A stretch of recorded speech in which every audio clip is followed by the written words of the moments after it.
So these earphones are pushing past 3 months, maybe 4 months of use, and all the things that I did suspect would happen with these have in fact happened. So let's deep dive and see how these earphones have fared with me over the last few months. And thank you to Cash Karo for sponsoring a portion of this episode. So when it comes to the build of these, they are very well put together.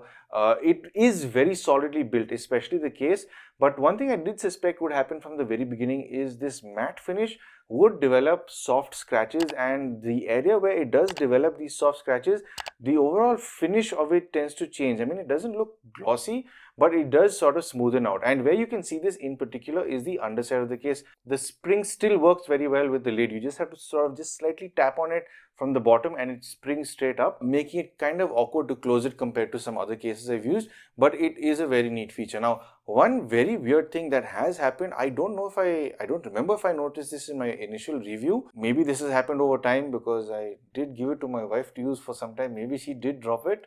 The case seems to be slightly out of alignment. So one side does seem to be sitting a little more flush than the other side. This, however, has not affected the way the spring functions. It still pops up and closes very easily. It still closes shut properly and does have a nice snap to it. Moving on to the earphones. Now, these are one of the bigger earphones that I have tested this year compared to all the other TWS that I have tested. There is definitely a reason for this. These do have large cells in them and it definitely does work in the long run. At least over the last 3 months, I've never really had an issue with battery backup. But the housing is slightly on the larger side. Now, I have felt a little discomfort with some earphones that have larger housings. This isn't as bad as those like the Oppo Enco Air 2 Pro and the Realme Buds Air 3. These ones don't feel that large.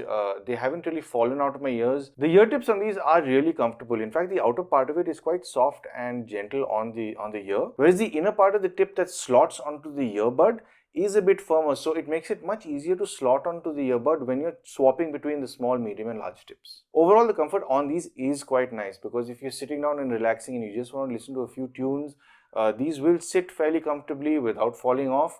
Now, if you're somebody who exercises and you have small ears, you might feel like these may fall out, but I haven't experienced them falling out even once so far. And before I carry on, here's a quick message from today's sponsor. Considering we're slap bang in the middle of season sales, wouldn't it be absolutely terrific to avail further discounts and cashback on items that are in our wish lists? Cue today's sponsor, Cash Karo. They are India's largest cashback, coupon and price comparison website, partnered with over 1500 e-commerce websites. The best part about using Cash Karo is that the cashback can be transferred back into your account. So this is real cash and it can be available on cash on delivery or even online payments. So it's fairly simple to use. Download it from the link in the description, or you can download it from the App Store or Play Store. You can use the promo code I'll provide as well if you want a bonus of 25 rupees. Stick around till the end of the video to know how you can earn a gift voucher as well. When on the website or app, you search for any of your favorite websites like I search for Amazon. By clicking on the orange button, it will redirect you to that website. Shop like you normally do,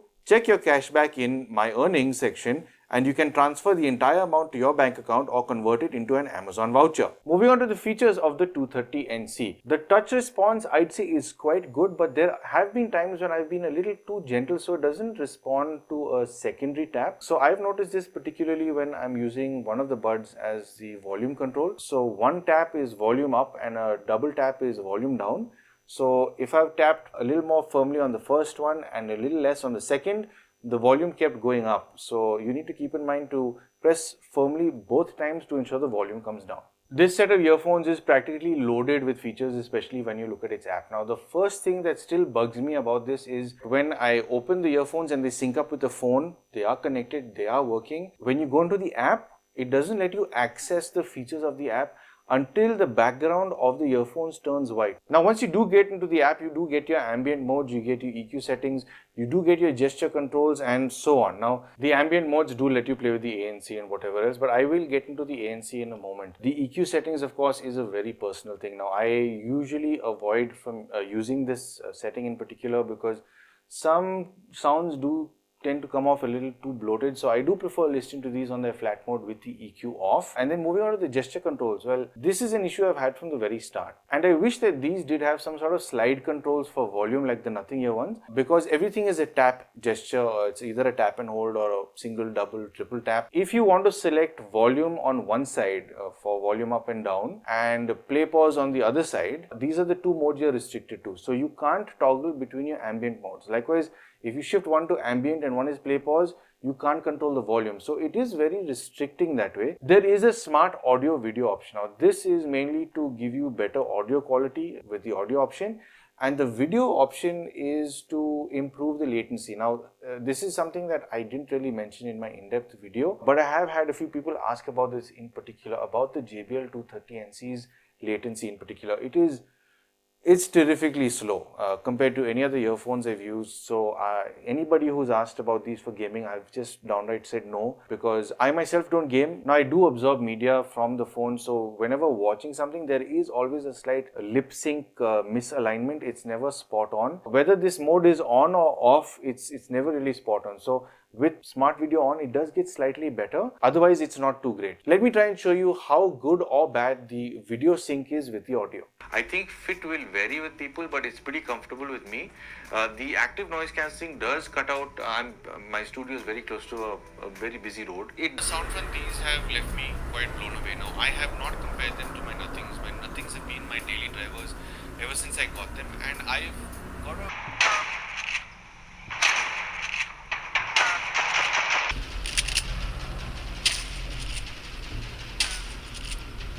Moving on to the active noise cancelling. Now it's pretty decent, I say, because it does what it needs to do. It eliminates most droning noises. I am close to a very busy street, so all the engine noises from trucks and cars are eliminated when I've got these on. It does manage to eliminate my fan motor noise, even the whooshing of the blades. It does very well. Maybe it's not as good as the Nothings, but it's almost there. And I can't really complain about it because it does do a pretty decent job. One thing to keep in mind is, if you're somebody who's going to be on a lot of calls and you want active noise cancelling, this completely disengages the active noise cancelling when on any phone call. And speaking about phone calls, this set of earphones has been pretty good in the past. But instead of asking you to go and jump back to another review that I've done, I'm going to head down to the busy street where I normally do all my call tests, just to give you an idea of how well these handle their environmental noise cancelling. So I'm calling from the usual very busy, crowded and noisy street that I normally do these recordings from. Today in particular does seem quite a bit more busy than it normally is, but that's good. It will give you an idea of how much these earphones have to battle when it comes to environmental noise cancelling. So I have been on the camera microphone all this time to let you know what kind of noise does exist over here, and I'll shift over to the JBL 230NC microphone right about now. So usually I've noticed that in most of these call tests that I've done, people do find my voice clear enough. But when I do put it back to back with some other earphones, for example, like the Nothing ear ones, these do tend to fall slightly short. But honestly, the best judge for this would be you, to see whether or not this suits your recipient. This is how you will sound to them. These are the amount of sounds that it will bleed in or won't. Now, there is one thing to keep in mind. Most earphones that have active noise cancelling do give you the option of toggling those on and off, or putting an ambient mode on while you're in a phone call. These do not. These just go off. So the only isolation I have is the passive isolation. So I can hear all of these noises that are coming in. With other earphones, take for example like the Nothing ear one, with this active noise cancelling on, when I am on a call, it's not as apparent.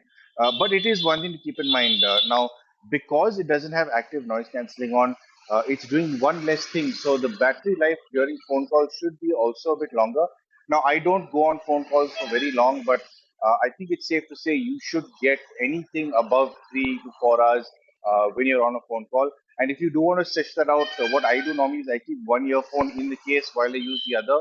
And when that battery does deplete, I move on to the other. So that's one small sort of life hack to try and extend your calling time. One other feature this does have is the voice aware feature. So right now I've got the voice aware feature on low. I'm not too comfortable hearing my own voice played back to me through the earphones, but some people are particular about it. So you can toggle between low, medium, and high when it comes to how much of your own voice you want to hear in whenever you're on a phone call. So there was an update for these earphones maybe a few days ago that I upgraded to. So I am calling you on the latest software or firmware update that is available. I'm not too sure if they've tried to better the call quality for when it comes to environmental noise cancellation for your recipient, but you would be the best judge to see whether this is good enough for you or not. And I hope this has helped you understand these earphones a bit better in some way. And I will see you back at the studio.